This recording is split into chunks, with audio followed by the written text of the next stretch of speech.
भगवान श्री रमण महर्षि कहते हैं, आपको ऐसा क्यों लगता है कि आप एक गृहस्थ हैं?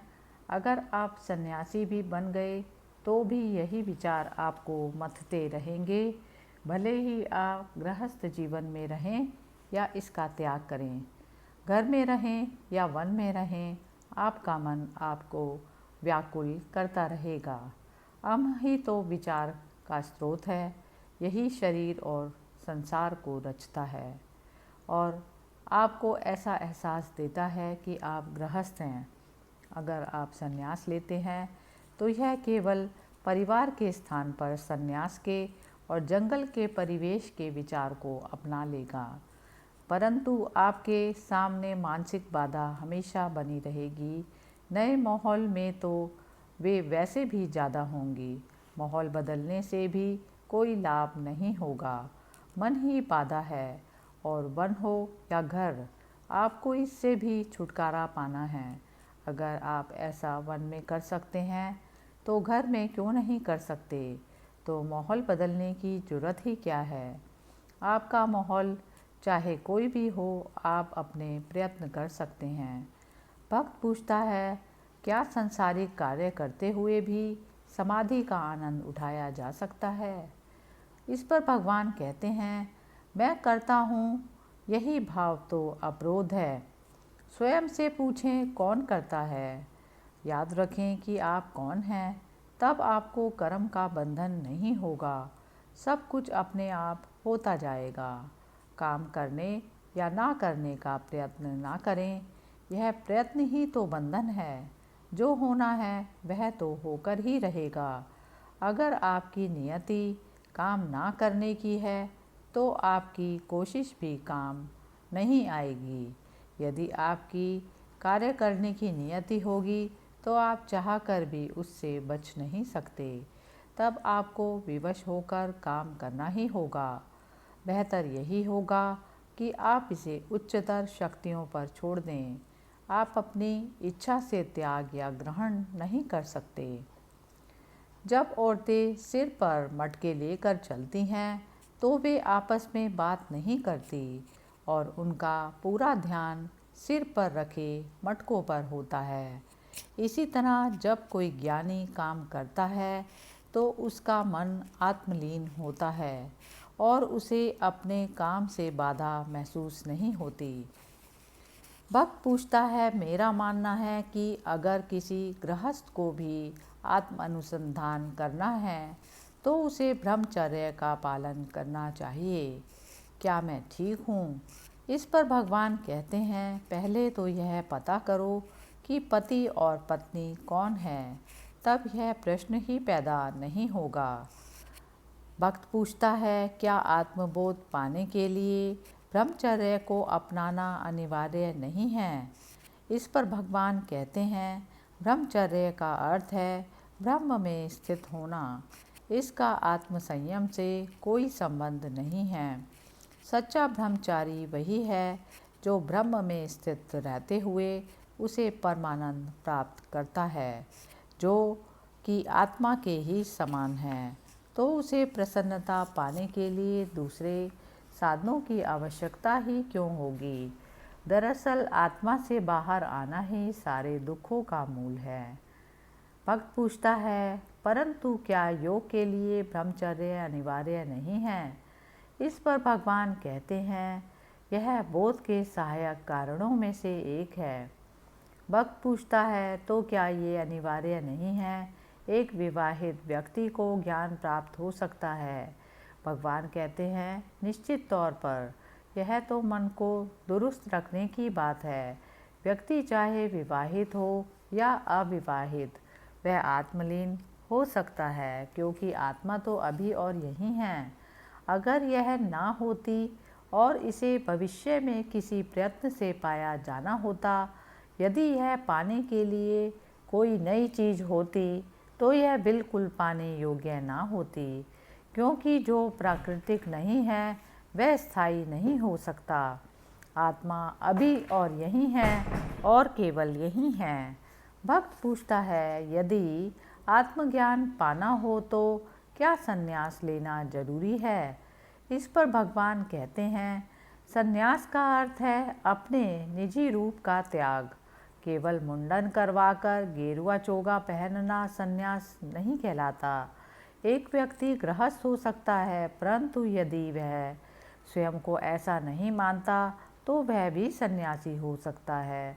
वहीं दूसरी ओर वह गेरुए वस्त्र पहनकर घूम सकता है, परंतु ज्यों ही उसे लगता है कि वह सन्यासी नहीं है तो वह सन्यासी नहीं है। सन्यास का विचार ही सन्यास लेने के उद्देश्य को मिटा देता है। सन्यास लेने से आपका क्या मतलब है?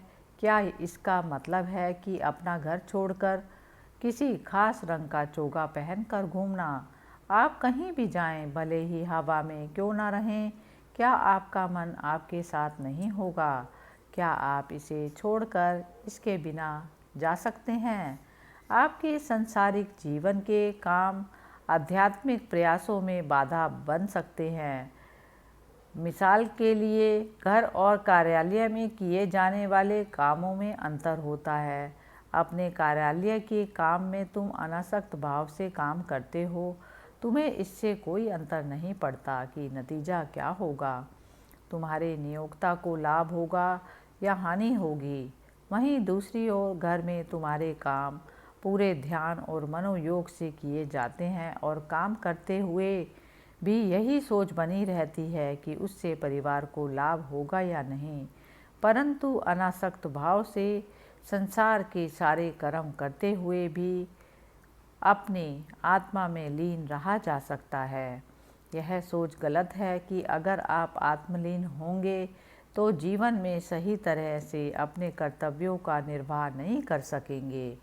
यह सब एक नायक के अभिनय की तरह है। वह मंच पर किसी पात्र की भूमिका निभाता है, परंतु उसे यह अच्छी तरह पता है कि वह वास्तविक जीवन में वैसा नहीं है। उसे अपना असली रूप याद रहता है। इसी तरह आपको देह की चेतना का भान क्यों बना रहे? जब आप एक बार यह जान लेंगे कि आप शरीर नहीं बल्कि आत्मा हैं, तो आपके लिए इसे भुलाना आसान होगा। शरीर आपके किसी भी काम में बाधा नहीं बनता। आपके शरीर के कर्म अपनी जगह हैं और आपका आत्मरूप अपनी जगह। आपको एक नायक की तरह अपनी भूमिका निभानी है और यह याद रखना है कि आपका अभिनय असली जीवन में बाधा ना बने।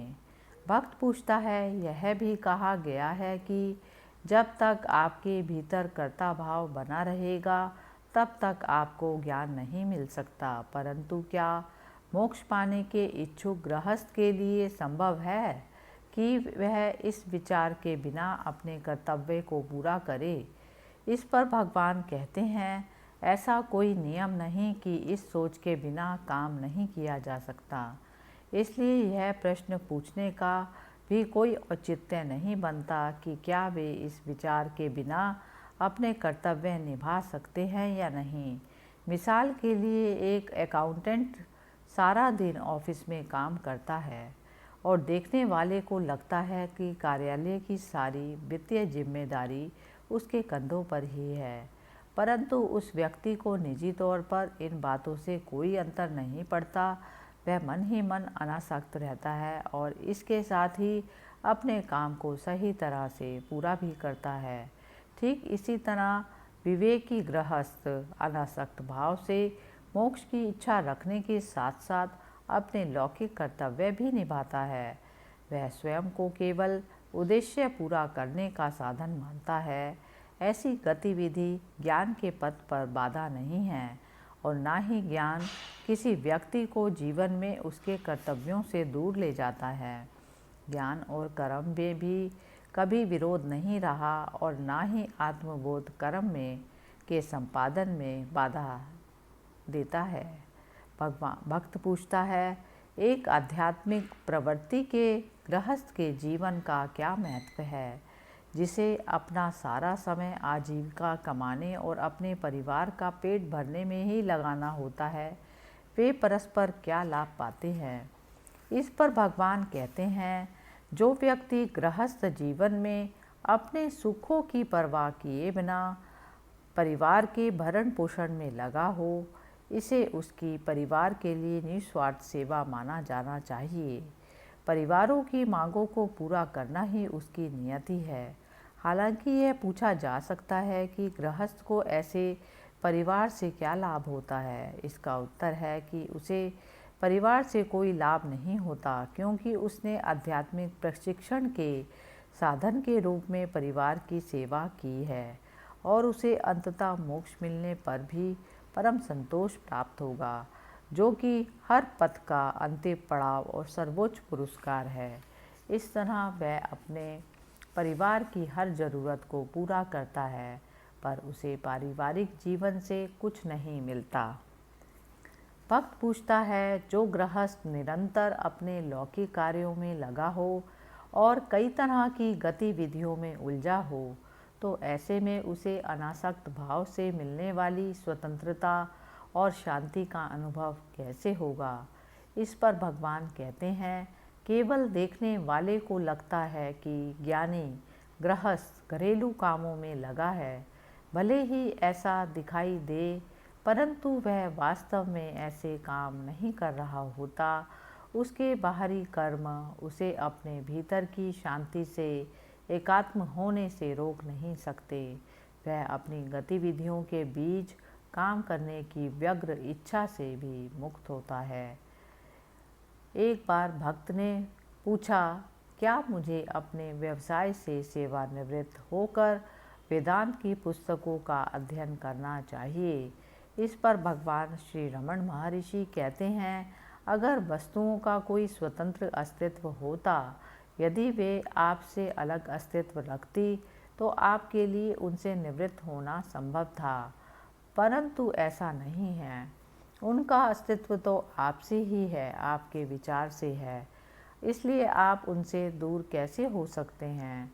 जहाँ तक वेदांत की पुस्तकों के अध्ययन की बात है, आप चाहे कितनी भी किताबें क्यों ना पढ़ लें, वे आपको यही कहेंगे कि आपको अपने भीतर ही अपनी आत्मा को अनुभव करना होगा।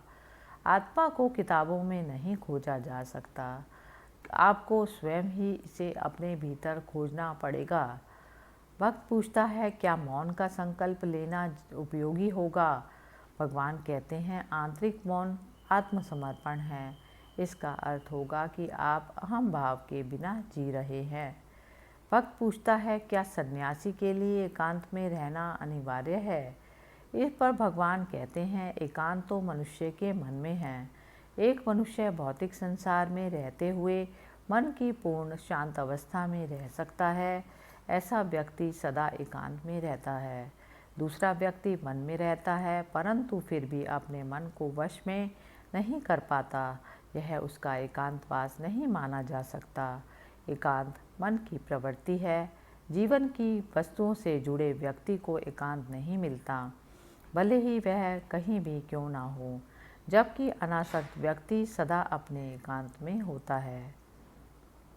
एकांत का मौन विवशतापूर्वक लिया गया है। समाज में संयमित वाणी मौन के बराबर है। तब मनुष्य अपनी वाणी को नियंत्रित करता है। किसी वाणी के होने से पहले एक वक्ता होना चाहिए। अगर वक्ता का मन कहीं व्यस्त होगा तो वाणी नियंत्रित होगी। अगर मन भीतर की ओर सक्रिय होगा तो इसे बोलने की व्याकुलता नहीं रहेगी।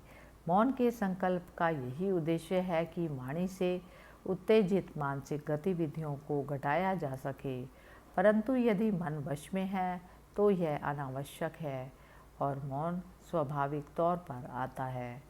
जब तक मन परिपक्व नहीं होगा तब तक काम को छोड़ना भी संभव नहीं है। भक्त पूछता है, गतिविधि कैसे सहायक है? क्या यह हमारे भार को बढ़ा नहीं देती, जिससे हम छुटकारा पाना चाहते हैं? इस पर भगवान कहते हैं, निस्वार्थ भाव से किया गया कार्य मन को शुद्ध करता है और इसे ध्यान में लगाने में सहायक होता है। भक्त पूछता है, परंतु क्या बिना काम के ध्यान लगाने की अपेक्षा नहीं की जाती? भगवान कहते हैं, कोशिश करके देखें, आपकी सुप्त प्रवृत्ति आपको ऐसा करने नहीं देगी। ध्यान धीरे धीरे उन्हें दुर्बल करने से आता है, जिसके लिए गुरु की कृपा चाहिए। भले ही किसी गृहस्थ ने भारतीय परंपरा के अनुसार अपने बच्चों का पालन किया हो, यदि वह अपने कर्तव्य पूरे करके भी संन्यास लेना चाहे तो भगवान अपनी ओर से अनुमति नहीं देते। भक्त पूछता है, मेरे परिवार में कोई आनंद नहीं है, अब मेरे करने के लिए कुछ नहीं रहा।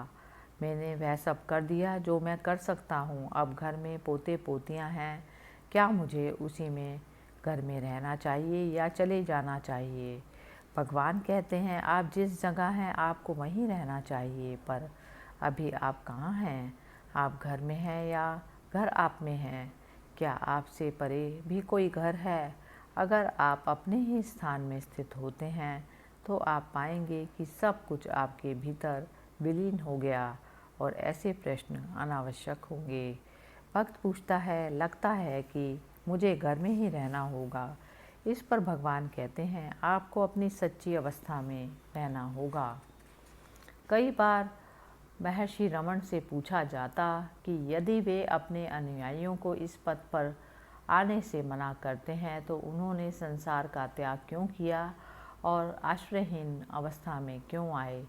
वे उत्तर देते कि वह उनका प्रारब्ध था। यह भी ध्यान रखना चाहिए कि जीवन में आत्मानुसंधान का पथ और उसके साथ समरसता पूर्ण कर्म उनके द्वारा रचा गया वह पथ था जो हमारे समय की ज़रूरतों के अनुसार था।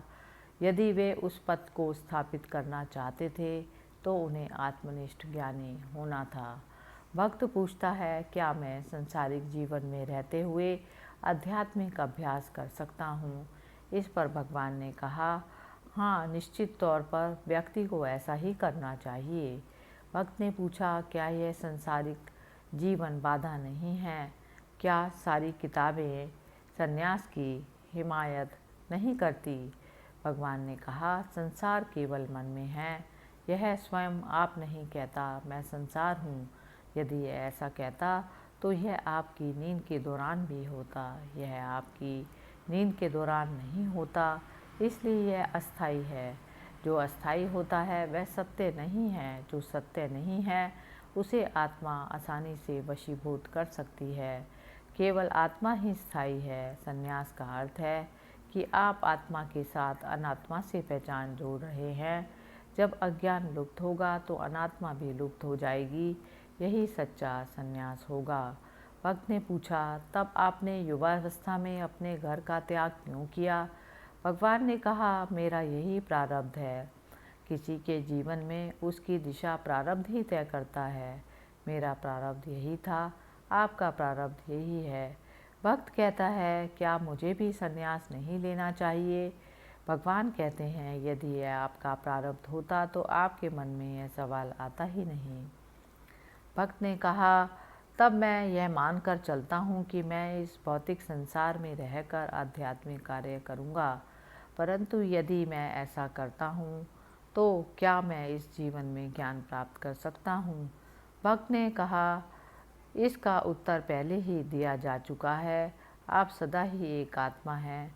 जतन से किए गए प्रयत्न कभी असफल नहीं होते। सफलता अपना परिणाम अवश्य देती है। भगवान से भेंट करने के लिए अनेक भारतीय और यूरोपीय आगंतुक आते थे। अक्सर यह विपरीत प्रश्न पूछा जाता। यह नहीं पूछा जाता था कि क्या उन्हें संन्यास का त्याग करना चाहिए। यह पूछा जाता था कि वे इसकी मदद के लिए क्या कर सकते थे। संसार में रहकर भी इसका न रहना, आंतरिक आध्यात्मिक जिज्ञासा के साथ जीवन की दशाओं को अपनाना उन्हें पलायन लगता। भगवान काफ़ी हद तक प्रश्न पूछने वाले की समझ के हिसाब से जवाब देते। यदि पूछने वाला आध्यात्मिक समझ रखता तो उसे भीतर की ओर मुड़ने को कहते। हरि ओम तत्सत।